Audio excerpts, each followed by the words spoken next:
Welcome back to Holistically Well. I'm Dr. Kayla, and I am so excited to spend today with you exploring nervous system regulation, specifically how this affects our fertility, our hormone health, and our overall well being in general as we move through the women's health continuum of preconception, pregnancy, postpartum, and then even into those latter stages of perimenopause and menopause. So, a perfect example of needing to really regulate that nervous system would be this morning. So, my littlest one, he's 1 years old. He woke up this morning at 5:30 a.m. just screaming, just absolutely crying. And I tried cuddling him. I tried nursing him. I tried bringing him in bed with me. He wanted nothing to do with it. The sun was starting to rise, and I said, you know what? We're just going to go outside. The minute we stepped outside, he calmed. We just breathed in the fresh air. I ended up putting him in the stroller and we walked, and he was calm. He stopped crying and I was nervous. I was like, we are going to go outside and he is going to scream and wake up all of the neighbors at 5:30 in the morning. And he didn't. Just that breath of fresh air really calmed his nervous system. So, the tools we're going to cover today, yes, they're very relevant for you, my listener, but they're also relevant for your family, for your children. And these are tools that I use with my own children whenever they need to calm their nervous system. So, breath work, specifically looking at the breath, is very important for calming our nervous system because when we take a good, deep, diaphragmatic breath, our vagus nerve is activated. Our vagus nerve is the link to our parasympathetic nervous system. This is the rest and digest portion of your nervous system. We also have the sympathetic nervous system. Now, the sympathetic nervous system is fight or flight. So, if you ever feel really on edge or jumpy, if somebody walks into a room and you weren't expecting them and you yell and you jump, that is that sympathetic nervous system in play in that fight or flight mode. It's your body naturally preparing itself for danger. So, if somebody walks into the room, surprises you, and you yell out, and that person ends up being your spouse, your nervous system's going to calm right back down. Hopefully, you take a few deep breaths and you get back into that parasympathetic or rest and digest state. The issue becomes when we stay elevated. So we stay in that fight or flight mode all the time.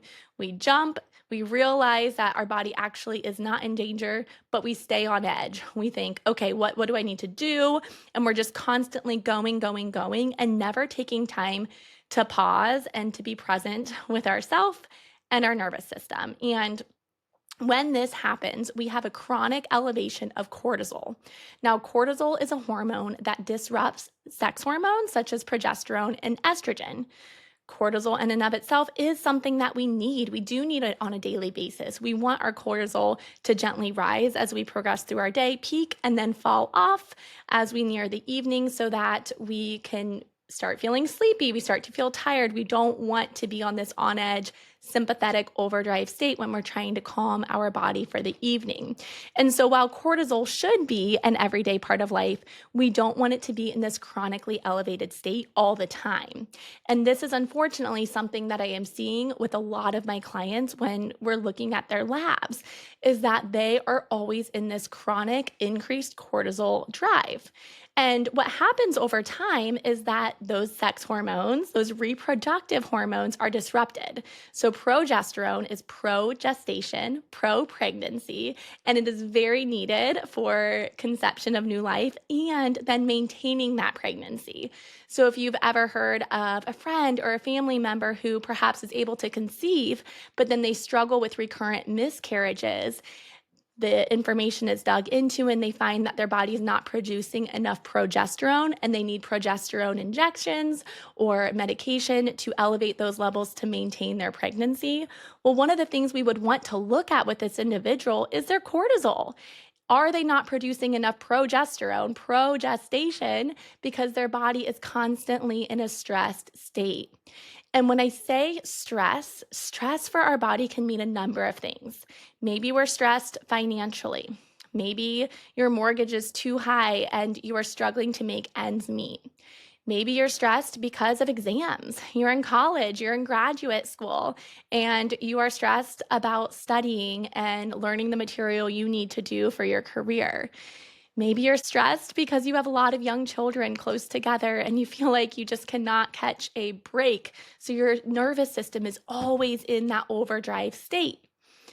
No matter what the story is for you or the season of life is for you, our body reads it the same. Our body does not know the difference between being stressed because we have an exam or because there's too much noise and stimulation from a lot of young children. Our body doesn't read the difference between that type of stress and the stress from a bear entering the room and our life is in danger and we need to run because of that. Our body doesn't read the difference in stress from running because we're training for a half marathon at a high intensity versus running away from a lion chasing us. Okay. Our biological markers and the way our body reads stress is the same. And our response is the same, where it increases cortisol. We shut down reproductive hormones because our body is not looking to reproduce when it thinks that it is in danger. Now, over time, this contributes to inflammation, gut imbalances, and irregular ovulation. So we could do a whole nother episode on some of these points specifically, the inflammation, the gut, and then the irregular ovulation. We have certainly touched on irregular ovulation in prior episodes. But whenever we have this chronic overdrive of cortisol, we have these secondary issues that come into play. And one of those secondary issues is certainly fertility. And we are in a fertility epidemic in this country, and chronic stress is certainly a contributing factor. So again, the body won't prioritize reproduction if it feels unsafe or under threat. And so we need to incorporate daily habits that calm our nervous system, that regulate our nervous system, and teach the body that it is safe. We are absolutely going to have spikes of cortisol throughout our day. I was laughing with a friend the other day. I recently got an Oura ring and it tracks your stress. That's one of the things. And I said, my stay-at-home mom days are more stressful than when I'm in the office. And I think that's because I'm constantly responding to overstimulation. I'm responding to three littles' needs that are not just my own versus a controlled environment in the office where I'm with one other patient. We are having an adult conversation and it's not as unpredictable. So when we are in a mode where our day is more predictable, more routine, it is easier for that nervous system to stay calm. When you are in a situation where it is very unpredictable, you're constantly having to react to different things, then our nervous system is going to be upregulated because it needs to be to keep us in that fight or flight mode where we're very responsive.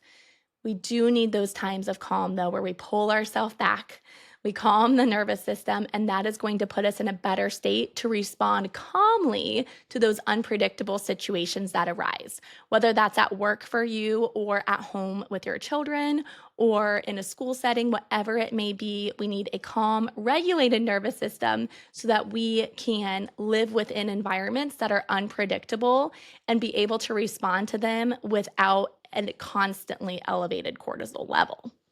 So, research suggests a significant link between stress and difficulties conceiving, achieving pregnancy, and maintaining pregnancy. So, stress hormones like cortisol can disrupt the body's hormonal balance, and this affects our ability to ovulate consistently and thus overall reproductive health. Studies have shown that women with higher stress levels, as measured by salivary alpha amylase, take longer to get pregnant, and women with a history of depression are twice as likely to experience infertility. So this truly is why I believe in the power of nervous system regulation, and we're going to dive into some free ways that you can actionably start regulating your nervous system today. So first and foremost is the power of breath work. So breath work is a tool that signals safety to the brain. I mentioned this earlier, but when we are breathing the way our bodies were designed to, when our diaphragm drops on our inhale, it connects with our vagus nerve. Our vagus nerve down-regulates our stress response, and it brings our body out of fight or flight or the sympathetic state and brings us into the parasympathetic rest and digest portion of our nervous system. When we breathe, again, the way that we are supposed to, and I'm going to talk you through exactly how you're supposed to diaphragmatically breathe in a moment, but this increases blood flow to our reproductive organs and relaxes our pelvic floor muscles. It creates this beautiful pressure exchange from our abdomen into our pelvic bowl that massages those reproductive organs and gives them good blood flow. If we are keeping our breath constantly in our upper chest, it's A, not connecting with our vagus nerve, so we're not getting that nervous system regulation, but B, we're not getting that really good oxygenation and gentle massage to our reproductive organs down in that abdomen. So the first version of breath work that I want to go over with you is diaphragmatic breathing. And if you are in a place where you can lay down or sit down and rest your eyes, please do so. If you're out and about or listening to me while you are multitasking, that is totally fine. You can participate with us too. It's just a little bit easier to tune into your body when you're able to pause and shut those eyes. So I invite you to shut your eyes now and take a deep breath in through your nose. So mouth will remain gently closed. The tongue is resting on the roof of your mouth. Your jaw is relaxed. Your teeth are not touching. They are unclenched. And you're going to inhale through your nose. And place one hand on your chest, one hand on your belly. And as you breathe in, notice which hand moves first. If you notice the top hand moves first, I want you to start to see if you can breathe into that lower hand first, that bottom hand. Shoulders stay relaxed away from your ears. And as you inhale, you should feel belly, side ribs, low back, and pelvic floor expand in all directions, such as a balloon expanding with air. And as you exhale, you want to feel a gentle recoil in all directions, just like we've released that balloon, it's losing all of its air. Again, you'll inhale through your nose, diaphragm drops, belly, side ribs, low back, pelvic floor, all expand. And as you exhale, we feel a gentle recoil in all directions. Now, why should we feel movement in our pelvic floor? Well, as that diaphragm drops, it pushes all of those internal abdominal organs down into that pelvic bowl. That pelvic bowl acts like a hammock, and as it catches those muscles and has increased pressure down into it from the pressing down of those internal abdominal organs, that pelvic floor should gently lengthen. As the diaphragm lifts, pushing the air up and out of our lungs, we have this negative pressure exchange, so all those internal abdominal organs can shift back up. The pelvic floor can then shift back up on the exhale. This is all happening because of a pressure exchange. There should be no active muscle contraction here outside of the diaphragm, okay? What I see a lot in the clinic is that people are shrugging their shoulders up as they inhale. They try to get a deep breath by shrugging their shoulders. They're overusing all of what are called their accessory muscles or your neck area muscles, when those should stay relaxed. So if you chronically have tension in your upper traps and your neck area, you're probably overusing those muscles when you breathe, when really they should stay nice and relaxed and only kick in if we are exercising at max capacity, okay? So I invite you to do this version of diaphragmatic breathing for 3 to 5 minutes every single day. So this really works because it relaxes your pelvic floor, it relaxes your deep core, it improves oxygen delivery to those reproductive organs, lowers your heart rate, and lowers cortisol levels because of that linkage with that vagus nerve and the parasympathetic nervous system. So if I could tell you one thing to take away from today's podcast, it would be this: to incorporate diaphragmatic breathing for 3 to 5 minutes a day. Now, this is not telling you to add more minutes to your day. It's simply a habit stack that you can do with things you're already doing because you don't need anything other than yourself.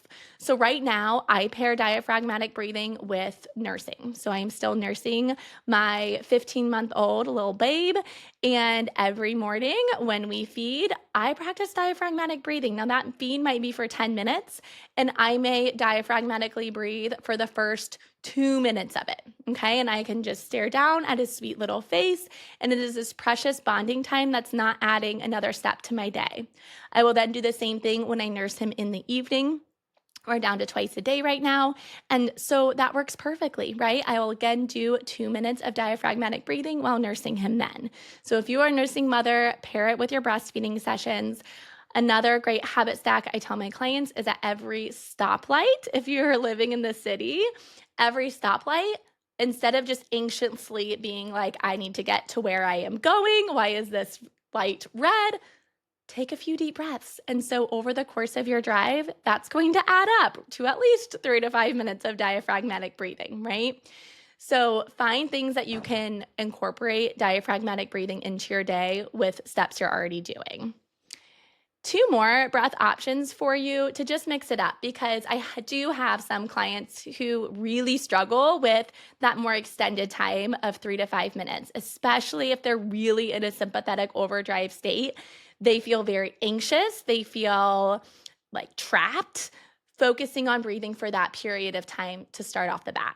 So a few easy options to work in if that's the case for you. One is box breathing. So you will inhale for 4 seconds through your nose, hold that breath for 4 seconds, breathe it out, exhale for 4 seconds, and then pause for 4 seconds. So it makes a box of 4, 4, 4, 4. All right. There are some apps out there that you can press play on and it will show a river filled with water on one side, and it creates a whole box, right? So you'll see kind of color fill in all the way around the box, and it counts out those 4 seconds for you. What's great about this is that it calms your mind, it regulates your heart rate variability, improves your stress resilience, stress response. So those times that you're feeling really anxious, it can improve your ability to regulate your nervous system in those moments. And it gives you something to focus your mind on when your thoughts are racing, again, in those more anxious thought scenarios. So I really like this. If you're struggling with simply diaphragmatic breathing, try box breathing first. You could do this before or after meals, before bed, or simply in general when you are feeling anxious about perhaps your menstrual cycle not coming on time or the timeline of conception and just feeling anxious about fertility in general. I know that can bring up a lot of emotions for individuals. And so when you feel those thoughts racing, try this box breathing, center yourself, and calm that nervous system, because stress and anxiety and worry are not going to help the situation. I can assure you of that. The final breath scenario would be alternate nostril breathing. Now, I know this one is a little bit more unique, but essentially we're going to inhale and exhale through alternate nostrils. So you'll breathe in through one nostril and then out through the other. And so you will block with your finger one side as you are inhaling and exhaling. Now, this works because of the oxygenation and the blood flow into our right and left hemispheres of our brain. And it really works on balancing those areas and soothes the nervous system as well as enhances focus. So similar to box breathing, this really gives you something to focus your mind on when you feel those thoughts racing or wandering away from the present moment. It will help you pull yourself back. Both for this and the box breathing, you can literally just do it for 1 to 2 minutes and you'll really feel that calming effect. So a great option whenever we want to slow the mental spiral and bring ourselves back to feeling grounded and regulated. So we talked about habit stacking these with our current daily routines, right? So a few ideas for you I threw out that I personally incorporate, but for you, just think about what you're already doing in your daily life. Maybe it's brewing coffee every morning. Maybe it is having a lot of doctor's appointments, and that's when you feel really stressed or overwhelmed. Use those moments to incorporate breath work. It is free, you don't need anything with you, and you can start it immediately.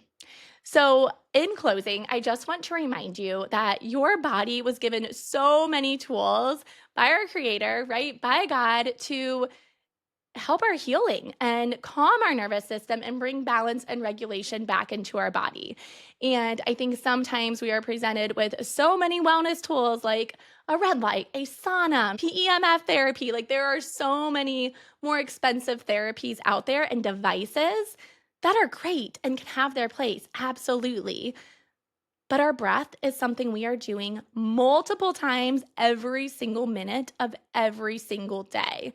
So, if I can think of the biggest needle mover for your health, your mind, your emotions, your stability, and your nervous system regulation, it is your breath. It is your breath, and that is going to calm your nervous system and support your hormones, thereby leading to improved fertility and improved health across the women's health continuum.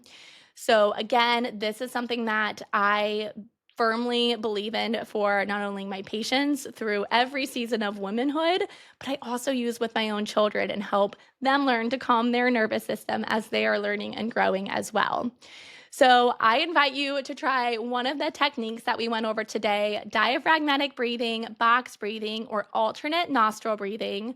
Let me know how you feel afterwards. You can tag me on Instagram or DM me. I'm at Dr. Kayla Borchers because I truly want these episodes and these tidbits to make a difference in your life. So let me know how this feels for you after choosing just one of them to start with. And then if you want more tools like this, comment guide on my latest post and grab my preconception freebie.